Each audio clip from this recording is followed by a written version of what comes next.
Suas Bíblias no Evangelho de João, capítulo 8, verso 46.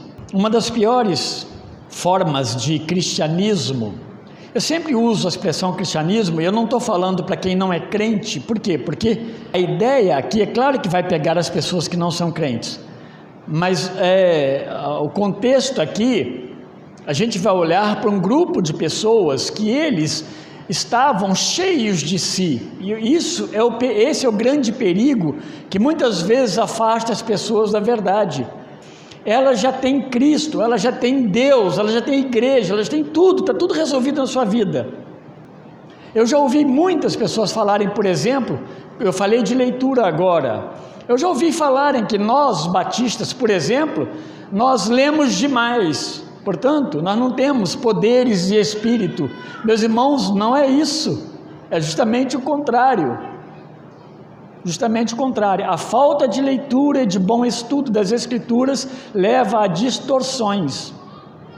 E muitas pessoas aqui, nesse caso aqui, por exemplo, são pessoas que nós já temos tudo, nós já somos herdeiros de uma fé que já foi traçada desde o princípio, e às vezes isso não cabe de repente ao próprio cristianismo, que se assenta sobre uma imagem, uma marca, um nome, mas falta a visão, a clareza da vida cristã, e às vezes numa forma de engano, vamos vivendo essa vida de uma forma errada.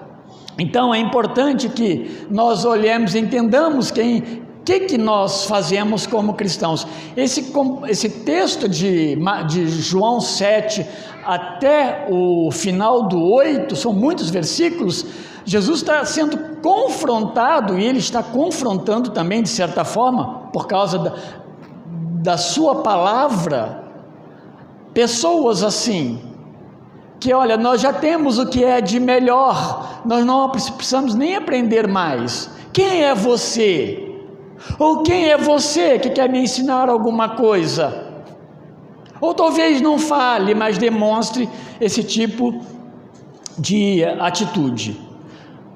E desde do pós-milagre aí, não no milagre, mas da transformação, daquela mulher que foi pega no adultério, logo depois disso, Jesus começa a fazer o seu discurso, e no seu discurso ele está dizendo que ele é o Filho de Deus, que ele é o Messias, que está no meio daquele povo ali, e eles não compreendiam isso. Na verdade, a expressão quando diz, vocês não me compreendem, Jesus falando, por que vocês não creem? Mas não é que eles não tinham uma mente suficientemente desenvolvida para compreender, é que eles fecharam as portas, e aí entra aquilo que está lá atrás, aconteceu lá atrás no deserto, que foi o problema da incredulidade, que muitos vieram a morrer e não entraram na terra de Deus, que Deus preparou para o seu povo, por causa da incredulidade. Aqui é a mesma coisa, é uma incredulidade, e vocês vão ver que eles vão chamar Jesus, por exemplo, já tinham chamado, como parte do demônio, eles vão chamar Jesus de um samaritano, isso é uma ofensa enorme para um judeu, é assim que eles vão tratar Jesus Cristo. Por quê? Por causa da incredulidade. Não é um conhecimento que a pessoa não tem porque ninguém apresentou para ela a verdade, não, é uma recusa da verdade. Mas nós temos, eu já tenho a minha vida, eu já tenho o que é mais importante. A partir do verso 46, então, vamos lá nessa leitura, por favor. Jesus está dizendo então, quem dentre vós me convence do pecado? Se vos digo a verdade, por que razão não me credes? Quem é de Deus, ouve as palavras de Deus, por isso não me dais ouvidos, porque não sois de Deus. Só lembrem, meus irmãos, que as declarações de Jesus, elas são bem enfáticas, elas são bem sólidas, e elas são bem contrariantes. Jesus não está preocupado em ofender um judeu, ele não está sendo ofensivo, ele está falando uma verdade, e na verdade nós não podemos recuar. Vamos em frente. Responderam, pois, os judeus e lhe disseram: porventura não temos razão em dizer que és samaritano e tens demônio? Replicou Jesus: eu não tenho demônio, pelo contrário, honro a meu Pai. Pai aqui é o sentido de filho de Deus. E vós me desonrais. Eu não procuro a minha glória, há quem busque e julgue a minha glória.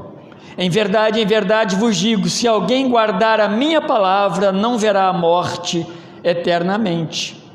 Disseram os judeus: agora estamos certos de que tens demônio. Abraão morreu, e também os profetas morreram, e tu dizes: se alguém guardar a minha palavra, não provará a morte eternamente. És maior do que Abraão, o nosso pai que morreu? Também os profetas morreram. Quem, pois, te fazes ser? Respondeu Jesus: se eu me glorifico a mim mesmo, a minha glória nada é. Quem me glorifica é meu Pai, o qual vós dizeis que é vosso Deus. Entretanto, vós não o tendes conhecido, eu, porém, o conheço. Se eu disser que não o conheço, serei como vós, mentiroso. Mas eu o conheço e guardo a sua palavra. Abraão, vosso pai, alegrou-se por ver o meu dia, viu e regozijou-se. Perguntaram-lhe, pois, os judeus: ainda não tens 50 anos e vistes Abraão? Respondeu-lhe Jesus: em verdade eu vos digo, antes que Abraão existisse, eu sou.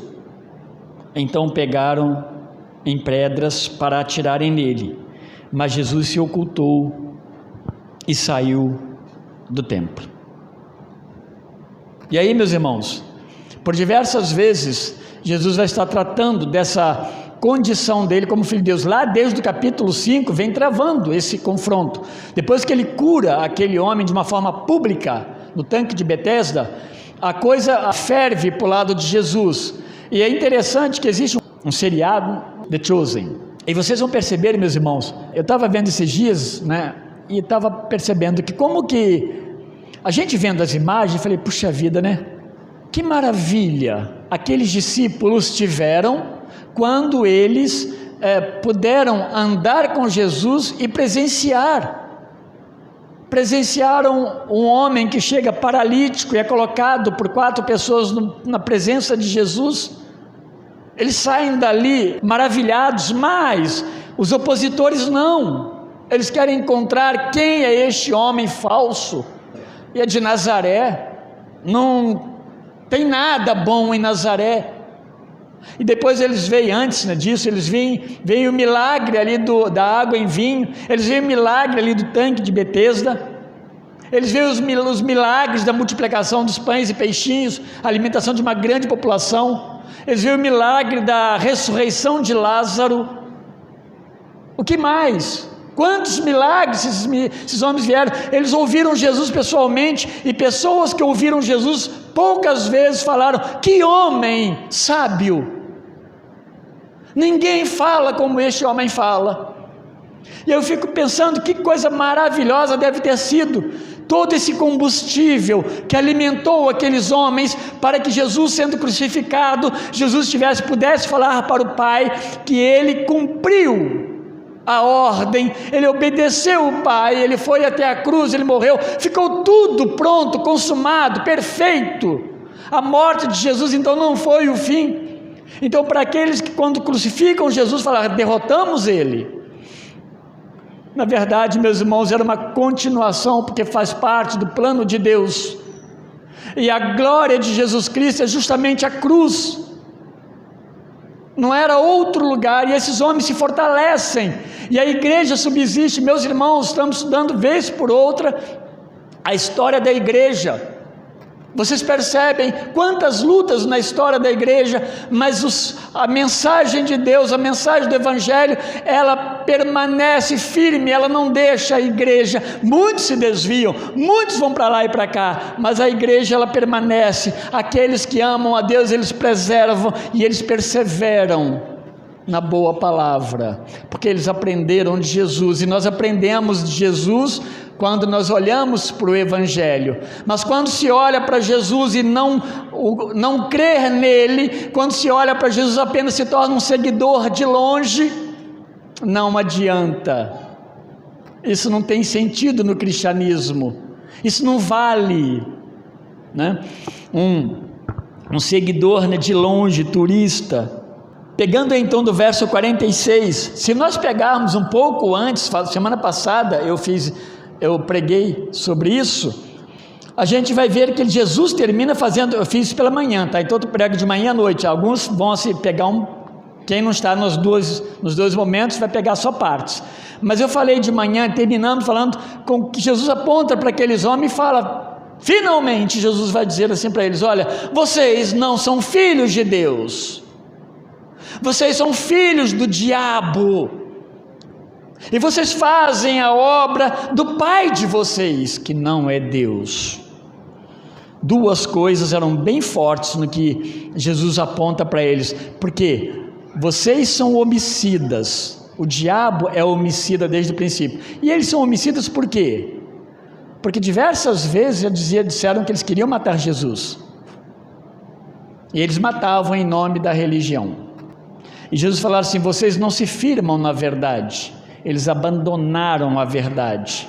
São duas afirmações que mostram, a verdade vem de Deus, e se não há afirmação em Deus, de fato não há uma afirmação sobre a verdade que é Deus. E aí, agora ele continua no 46, que nós lemos, ele continua falando dessa sua origem, que vem de Deus, e portanto, da mesma essência do Pai, de Deus Pai. As palavras que Jesus vai usar aqui apontam bem claramente dentro de um contexto de grupo de judeus, para eles entenderem e eles compreenderem que esse Jesus está falando do Pai que é Deus. E aqui nesse texto ele usa essa expressão, vocês não são filhos de Deus, do qual vocês dizem que ele é o pai de vocês. Ele deixa muito claro para eles de quem ele está falando, de quem ele, Jesus, faz parte, o Pai que está no céu. Se ele vem do Pai, se ele vem de Deus, ele vem do céu, isso implica, meus irmãos, diretamente de que ele não é como os homens. Essa questão de vir do Pai, vir do céu, coloca Jesus de fato como homem santo, no sentido de capaz de fazer o que ele veio fazer, que outro homem não poderia fazer. Ele vem da parte do santo, ele é santo, e aí a gente vai perceber nos evangelhos então, que ele não teve pecado. Jesus está mostrando para eles, para eu vir do céu, eu tenho autoridade para ser o Messias, que vocês não creem. Então, por ser santo, por não ter pecado, Jesus poderia ser capaz sim de libertá-los, ele podia libertá-los de seus pecados, como ele fala no verso 46, o que ele fala no 46? Quem dentre vós me convence do pecado? E se vos digo a verdade, porque não credes? Então, ele tinha autoridade, porque ele não tinha nenhum pecado. Ali em 2 Pedro, no capítulo 2, os versos 22 ao 24, Pedro, um dos apóstolos de Jesus Cristo, ele descreve com bastante clareza essa impecabilidade de Cristo e, portanto, a habilitação de Cristo para poder salvar. Nenhum homem poderia ser salvador de homem nenhum. Ninguém pode salvar ninguém. Nós não podemos salvar nem a nós mesmos. O catolicismo desenvolveu uma fé que você pode fazer alguma coisa, algum tipo de obra. Meus irmãos, isso é uma afronta a Deus, isso é uma afronta à cruz e à morte de Cristo na cruz. Pedro trata disso com bastante clareza. Então, Cristo pode salvar sim. E é por isso que Jesus pergunta no final do verso 46, por que vocês não creem? Eu não sei se vocês já ficaram assustados, né? Mas eu já. Pessoas que ouviram o Evangelho e elas declararam no final de tudo isso aí, que isso não tem nada a ver comigo, ou então que eu vou procrastinar um pouquinho mais, porque há coisas mais importantes das quais eu preciso cuidar. E é interessante que o Evangelho nos liberta, né, da condenação eterna do pecado. E esse é um dos maiores problemas com o qual o homem luta. Por mais que nós sejamos libertos do pecado, e esse é o ponto importante, esse é o ponto do Evangelho, nós não conseguimos nos libertar da morte. Todos morremos. E isso é uma coisa natural, se tornou natural por causa da queda na vida das pessoas. Jesus mesmo ele vai concluir no verso 47, por que eles não creram, ou por que eles não creem nele? Porque eles não tinham Deus. Ele fala aí, Deus não era Senhor das suas vidas, porque ele disse, quem é de Deus escuta as palavras de Deus, por isso vós não escutais, porque vocês não são de Deus. Isso é terrível, porque não ser de Deus é um homem perdido, é um homem, uma mulher, é uma pessoa sem esperança nenhuma. Alguém que não conhece a Deus é alguém que está alienado daquilo que é mais importante para a sua vida. Alguns dizem que o que é mais importante é galgar posições, alguns dizem que o que é mais importante é cuidar da sua casa e da sua família. Eu estou colocando coisas importantes aqui. Alguns dizem que é mais importante é o marido, é o filho. Não, o mais importante é crer em Jesus, porque quando se crê em Jesus, a gente leu lá no 32 e 33, liberta, e conhecereis a verdade vos libertará, se pois o Filho vos libertar, verdadeiramente sereis livres. Eles não eram filhos de Deus, lá no 44 já ficou cravado isso, porque eles não obedeciam a palavra de Deus, e isso é muito sério. Pensemos nós como cristãos, a seriedade disso, não ser filho de Deus porque não obedece a palavra de Deus. Como é que você é filho do seu pai, se você não obedece seu pai? Por causa do documento lá da genealogia?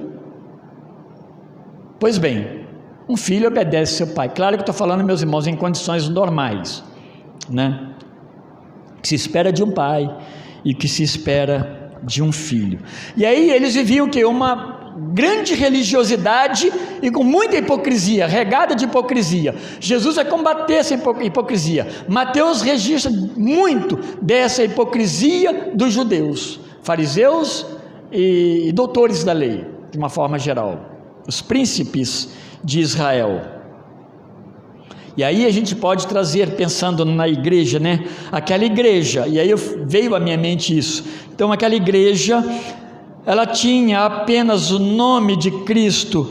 A gente pode falar aquela pessoa, aquela vida, aquela igreja, ela tinha apenas, era uma coisa nominal, mas não era de Cristo, porque não obedecia o quê? O Evangelho de Cristo. Se o Evangelho diz para não roubar e roubamos, somos desobedientes, fazemos isso em arrependimento. Se o Evangelho diz para não adulterar, adulteramos, somos pecadores e passíveis de punição, de disciplina, e pior ainda, se permanecer no pecado da rebeldia, da incredulidade, uma condenação eterna. Porque quem é filho de Deus obedece a palavra de Deus. Aqui, meus irmãos, eu não quero botar nenhum peso que não seja sobre mim também. Quando nós conhecemos o Evangelho, nós obedecemos o Evangelho. E quando nós desobedecemos o Evangelho, nós nos arrependemos diante de Deus e pedimos perdão a Deus. Em momento nenhum Cristo está falando que o Evangelho não é desobedecido, que você não é pecador e que você não erra. Mas permanecer no pecado, escolher pecar, escolher fazer o que é errado, não caracteriza um filho de Deus. Feliz aqueles que desde novinhos podem perceber isso nas suas vidas, são bem conduzidos, vivem bem, vivem bem no seu trabalho, vivem bem na sua casa, vivem bem na sua comunidade, casa bem, tem bons filhos, conduz bem os filhos, por mais que os filhos pequem, por mais que errem, mas você conduz bem. Por isso que bom quando começamos cedo isso, mas nunca é tarde. O pastor Luiz Miguel pregou hoje de manhã, ele está falando sobre o quê? Ele basicamente, Salmo 92, ele pegou o final ali, Por que que os idosos muitas vezes acham que não produzem nada? Produz tudo, dá muito fruto, mas ele usou umas expressões muito boas. Se começa novinho, bom quando começa novinho. Essa resposta deles, no verso 48, ela vai estar em torno de um insulto, de uma blasfêmia contra Jesus. A gente percebe que esse tipo de resposta aí é bem comum quando alguém está encurralado e dá um grito. Eu já falei aqui na igreja, uma vez um irmão estava falando, a gente estava conversando, ele falou assim, a gente estava brincando, tá, irmãos? Então ele falou assim, pastor, quando a sua mensagem não estiver boa, grita, que pelo menos você faz barulho e tal. E o pessoal, nossa, esse pessoal aqui, eles apelaram e eles foram no que seria mais terrível de se falar contra Deus, no caso aqui contra Jesus Cristo, que é contra Deus. Ele diz, és samaritano. E aqui, meus irmãos, falar que Jesus é samaritano é acusar de Jesus de fruto de adultério. Quem é sua mãe? Quem é seu pai, Você é filho de samaritano. Ser filho de samaritano é ser filho de adultério. Os samaritanos, eles misturaram, um povo misturado, não era judeu legítimo. Olha, leem a história da mulher samaritana no capítulo 4, já passamos por lá. A situação daquele povo, a divisão religiosa que surgiu a partir daí. Então eles dizem que Jesus nem é filho legítimo, portanto, sendo samaritano, nem filho de Abraão você é. Quem é você, Jesus? Um filho de samaritano. Claro, meus irmãos, é uma acusação infundada, por isso que eu falei que é bem apelativo a palavra dele. E talvez eles estejam até se defendendo do que eles falaram no verso 41. E lá eles disseram para Jesus falou assim, vocês fazem a obra do pai de vocês, que não é Deus e nem Abraão. E eles respondem lá no 41, nós não somos nascidos de prostituição, temos um pai que é Deus. E agora eles falam para Jesus, você é filho de prostituição, você é samaritano.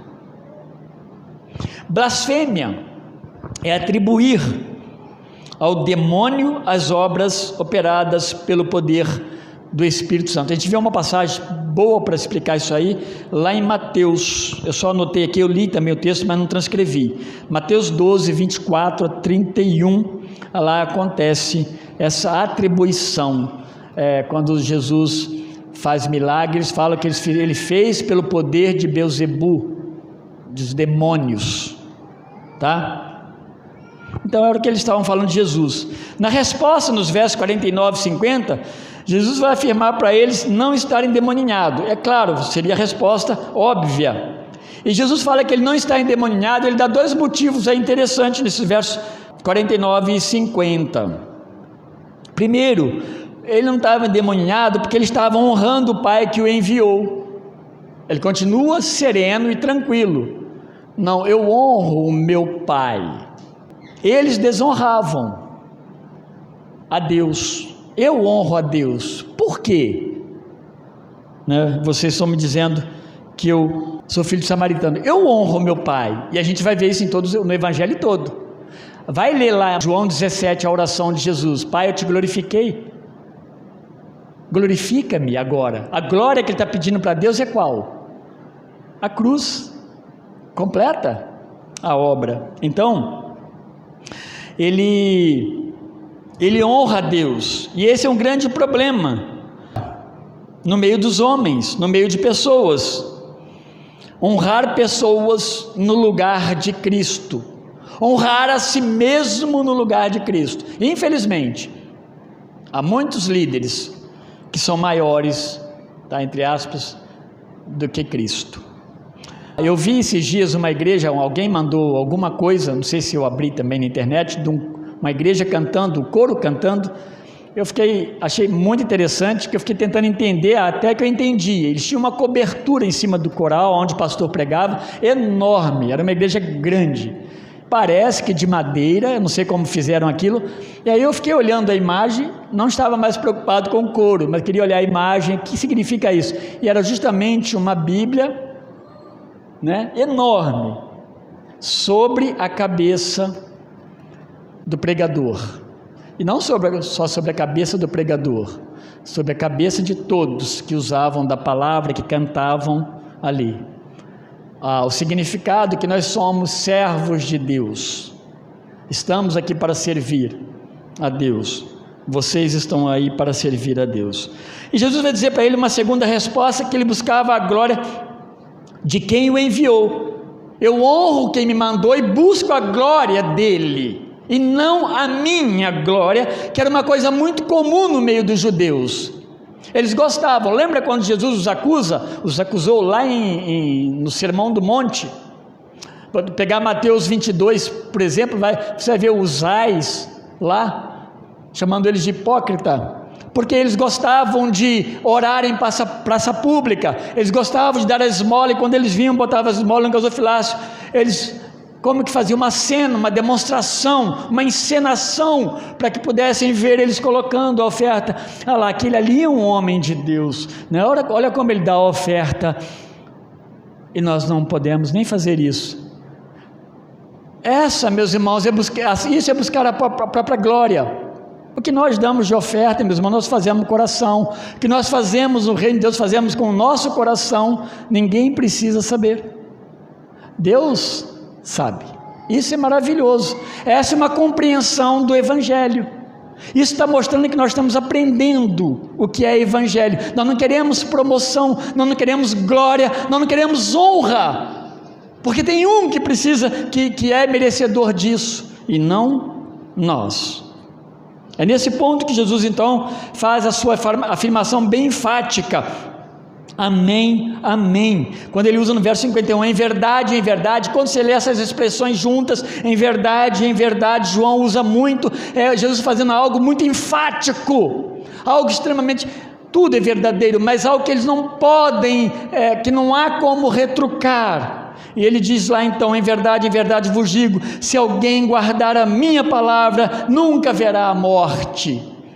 Essa é uma verdade que ninguém pode negar, que ninguém pode duvidar. Por isso que é amém, amém, em verdade.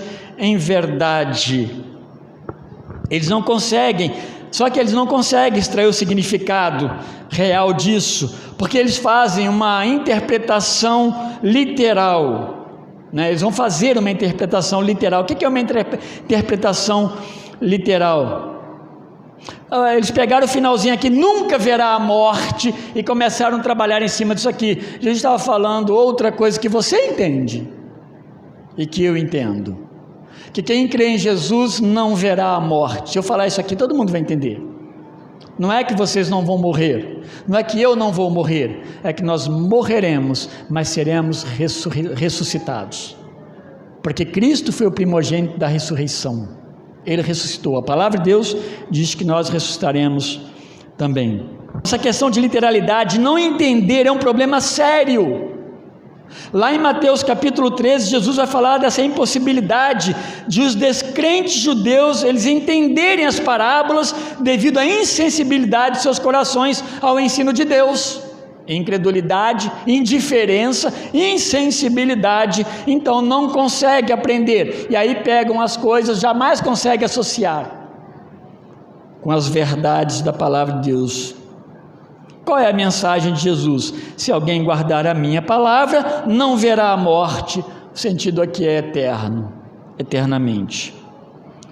Guardar é ouvir, é submeter a ela, significa que a sua vida foi e está protegida pelas promessas no Evangelho, contida no Evangelho, essas promessas que dá vida para nós, é servir-se de Cristo em seu fato. Você está compreendendo a mensagem do Cristo que salva, é a palavra que reconcilia o homem com Deus em Cristo.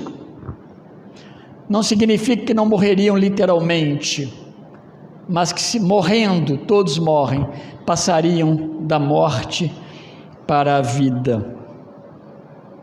E aí no verso 52 e 53, mais uma vez eles buscam comparar Jesus com Abraão. Vocês podem conferir aí, eles aqui estão falando, eles estão querendo dizer que Abraão, que é o nosso grande pai, ele não usa a expressão grande aí, né? Mas do jeito que eles falam de Abraão, é isso que eles querem dizer. Abraão morreu, Abraão o grande profeta, nem Abraão se via como eles o veem, ou eles o viam, né? Ele morreu.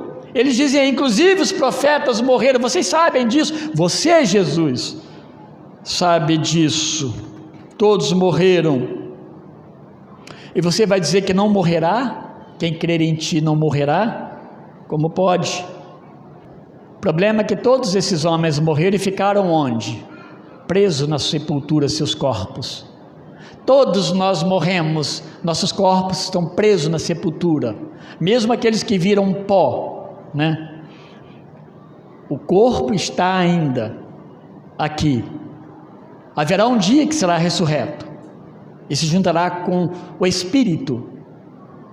E a gente está falando que há uma garantia para quem crê em Jesus, e essa deve ser a maior, eu não gosto da palavra preocupação, mas talvez caiba bem aqui, a maior preocupação de qualquer pessoa, cuidar da sua alma. Não foi isso que Jesus falou para aquele homem lá em Lucas? Louco, insensato, essa noite pedirão a tua alma, e que o que tens preparado, para quem será? Não era para Deus. As riquezas daquele homem não eram suficientes para vencer a ressurreição para a vida. Todos ficaram presos. Cristo venceria, e ele já está trabalhando essa condição. Ele ainda seria crucificado, mas ele está falando: quem crer em mim hoje não verá a morte eterna, será ressuscitado. E aí, esse é o grande problema, né, quando se interpreta mal, da teologia equivocada, da teologia deturpada, teologia adaptada. Quando nós não conhecemos, não procuramos conhecer, nós não obedecemos, porque não nos interessa obedecer, não nos interessa pagar algum tipo de preço como discípulo. O sofrimento não faz parte.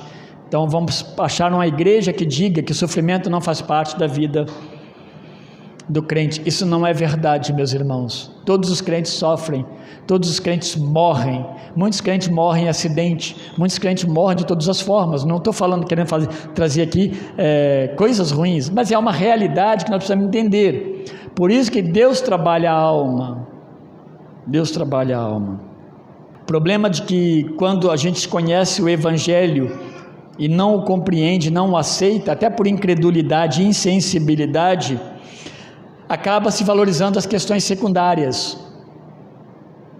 Eu não estou nem falando questões secundárias do Evangelho, mas questões secundárias, coisas que se tornam mais importantes do que as primárias, que é o Evangelho, que é Cristo, que é a salvação.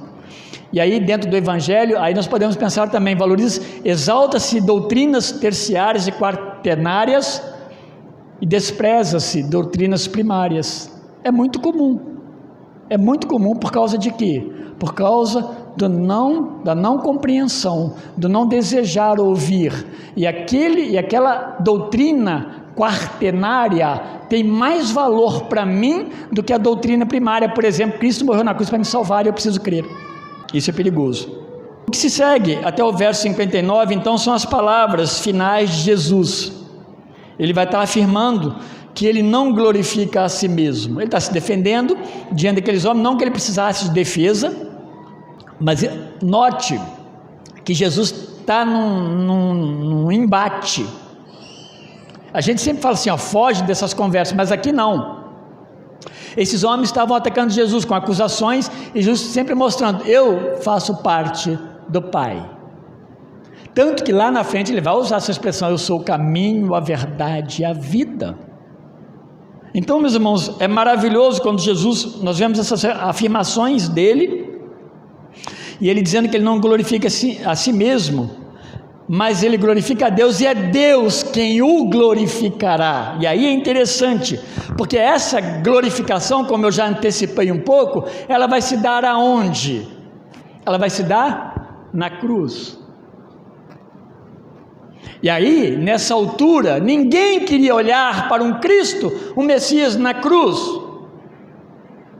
Aí, voltando àquele seriado, a série, né, The Chosen, é interessante porque na série você vê isso condensado e com imagem. Eu não estou fazendo propaganda aqui, tá, meus irmãos? Porque talvez tenha até algumas coisas que não seja apropriado. Eu não conheço tudo ainda, não vi tudo. Mas quando você vê essa sequência desses acontecimentos, da forma como Jesus, eles condensam tudo isso aqui, você vai vendo Jesus falando, Jesus ensinando, Jesus sendo, a gente fica maravilhado. 3 anos de ministério bem condensado, bem forte. Aqueles que ouviram e abriram seus ouvidos para ouvir e aprender, eles foram abençoados, agraciados. Esses homens, eles deram as suas vidas. Lucas fez uma citação para nós aqui, de que quase todos eles morreram de morte matada, né? Tirando talvez a exceção de João, que sofreu também toda a sua vida. Eles foram decapitados, traspassados e assim por diante. Essa seria a glória, naquilo que eles mais condenam, os judeus condenariam e se escandalizariam, que é justamente a morte na cruz. Não bastava morrer, porque Jesus não morreu por uma causa, ele morreu para salvar o homem do seu pecado. Ele não foi defender causa de ninguém, ele estava obedecendo ao Pai, que diz João 3,16, que amou o mundo de tal maneira, que deu seu Filho único, para que todo aquele que nele crê não pereça, mas tenha vida eterna. Não é uma causa de um grupo, de uma ideologia, de um partido político. Aliás, Jesus tinha no meio dele ali, alguém que era um zelote, com certeza ele aprendeu o Evangelho. O zelote, ele era nacionalista, ele queria defender Israel, ele queria pegar a espada e lutar, né, contra os romanos, vivendo 3 anos com Jesus Cristo, com certeza, ele aprendeu. Então, meus irmãos, a glória de Cristo seguirá com a sua ressurreição, a morte na cruz, o sepultamento. Ele fala lá em 1 Coríntios capítulo 15, descreve bem o que é evangelho, né? E depois a sua ascensão ao céu, vista por muitas pessoas, testemunhada publicamente por muitas pessoas. Aí então esses questionadores de Jesus, eles continuavam mantendo as suas esperanças religiosas, mas em si mesmos. Eles estavam tentando encontrar uma solução fora de Cristo. E talvez você esteja fazendo a mesma coisa, tentando encontrar uma saída, uma solução para a sua vida, na sua forma de viver, na sua forma de andar, de resolver as coisas, nas suas amizades. Não vai dar certo, não vai encontrar, porque é só em Cristo. E esses homens aqui estavam tentando. Essa tentativa, ela não é nova, ela é antiga, é desde lá do Éden, de pós-queda. O homem vem tentando resolver a solução do mundo, e Deus estava apontando para Cristo. Aí, meus irmãos, não há como resolver um trono terreno, um domínio político religioso, em nome de Deus não se resolve. Não pensem que um governante vai resolver o problema do mundo. É Deus quem resolve. É em Deus que nós temos que nos ajoelhar e pedir a Deus que nos mostre a tua verdade e nos dê um coração crente, um coração de fato que se dobre diante do Senhor. Eles, por isso tudo, eles não viam, eles nem reconheciam Deus, porque eles não aceitavam o governo de Cristo sobre as suas vidas e, portanto, sobre seus próprios pecados. Eles não tinham pecados, eles não eram pessoas que precisavam do perdão de um homem como Cristo, de descendência samaritana, segundo eles disseram, parte com demônios. blasfêmia, incredulidade. Nós ouvimos muitos dos nossos governantes hoje falar essas mesmas coisas. É triste nós termos líderes nossos que falam isso de uma forma aberta, meus irmãos. É para nós repudiarmos como cristãos e pedir a Deus que tenha misericórdia, porque é duro. Quando o Salmo fala feliz nação, tem um contexto para isso: a nação cujo Deus é o Senhor. De fato, uma nação que ama a Deus há de ser uma nação abençoada. Começa com o temor a Deus. Eles apenas citavam nos discursos deles palavras vazias sobre Deus.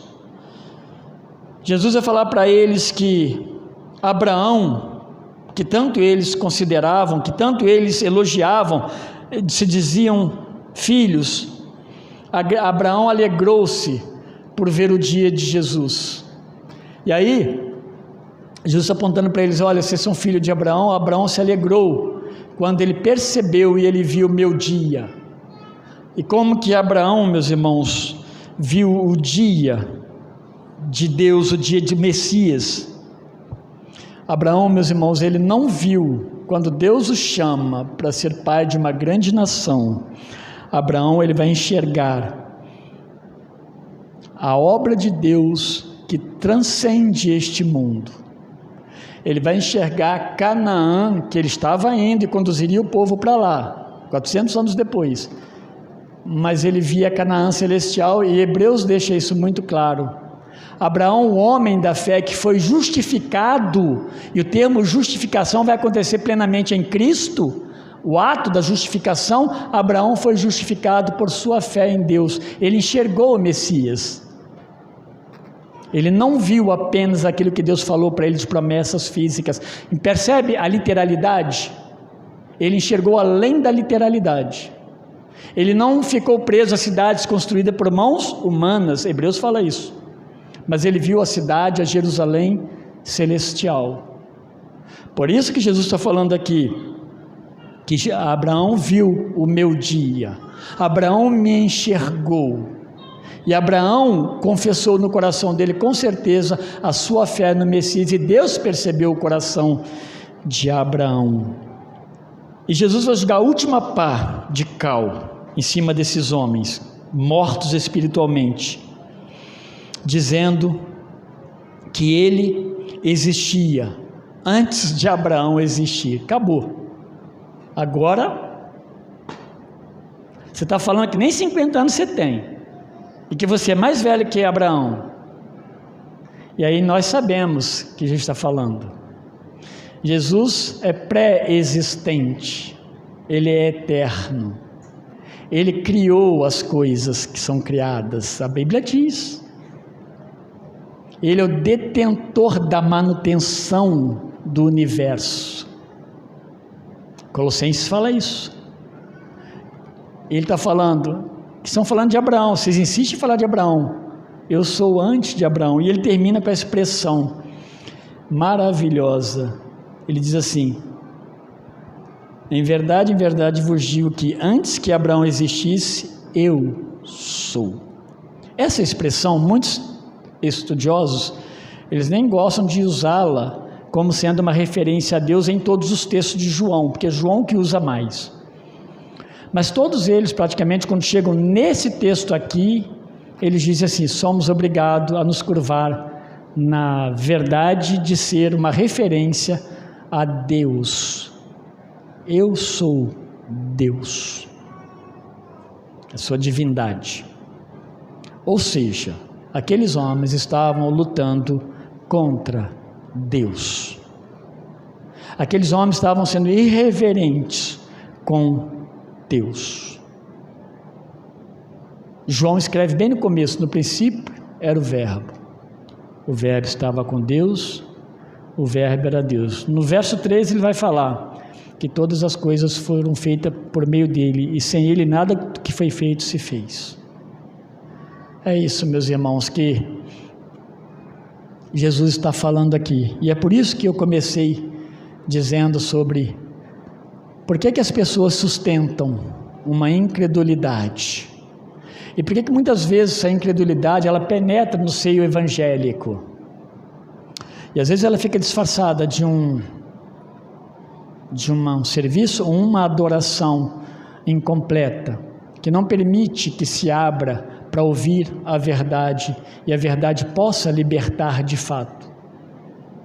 Deus nos ajude a amarmos a Ele, porque nós amamos o Filho, porque nós temos o Filho como nosso Senhor e nosso Salvador. Nós conhecemos a Deus, porque nós conhecemos o Filho, foi nos apresentado o Filho, e nós o recebemos no nosso coração. Nós conhecemos a Deus e amamos o Filho, e portanto nós somos também alvo do cuidado de Deus e da esperança de Deus através da morada do Espírito no que crê. É por isso então que nós, conhecendo a Deus e sendo obediente à sua palavra, não amamos mais o pecado, já não faz parte mais do nosso viver, embora pecadores. Por isso que nós nos arrependemos dos nossos pecados, por isso que não cabe a um cristão, um crente, viver pecando, não tem mais significação para nós. Deus te abençoe, que a sua fé, meu irmão, a nossa fé, ela seja robusta, mas não por nós, porque nós amamos aquele que nos amou primeiro, nós o servimos, e nós desejamos fazer o que Ele deseja que nós façamos. Já não sou mais eu que vivo, Paulo nos diz isso, mas Cristo vive em mim, e a vida que agora eu vivo na fé, vivo na fé do Filho de Deus, o qual me amou e se entregou por mim. Isso é maravilhoso, porque não sou mais eu que vivo. Que Deus abençoe as nossas vidas. Vamos orar. Senhor nosso Deus, Pai, bendito seja o teu nome. Nós, ó Deus, temos ouvido a tua palavra, nós temos, ó Deus, nos alimentado dela no dia a dia, na nossa casa, aonde nós nos encontramos, ó Deus, aqui na igreja, onde nos reunimos. Então, meu Deus, em nome de Jesus Cristo, trabalhe sempre o nosso coração, para que seja um coração ensinável, um coração pastoreável pelo Senhor, para que a palavra do Senhor, ó Deus, seja amada e obedecida por nós, para que o Senhor seja o nosso Pai Criador, para que Jesus Cristo seja o nosso Salvador, aquele que nos redimiu, nos libertou da condenação do pecado, para que o Espírito Santo seja o nosso Consolador, aquele que move o nosso coração por meio da Tua Palavra, e não, ó Deus, nos deixa mais, ó Deus, conviver no calor do pecado, mas nos afastarmos cada vez mais dele, porque amamos o Santo. Obrigado, meu Deus, abençoa o teu povo, a tua igreja, os meus irmãos, fortalece a fé de cada um na sua casa, ó Deus, marido, mulher, filhos, jovens, solteiros, casados, ó Deus, idosos, crianças, visita, meu Deus, com misericórdia, e que a palavra do Senhor, ó Deus, encontre boa aceitação, porta aberta, para ouvi-la e nela crer, e haver libertação, para a glória do Senhor, para a honra do Senhor, em nome de Jesus Cristo, amém. Deus abençoe a todos, meus irmãos.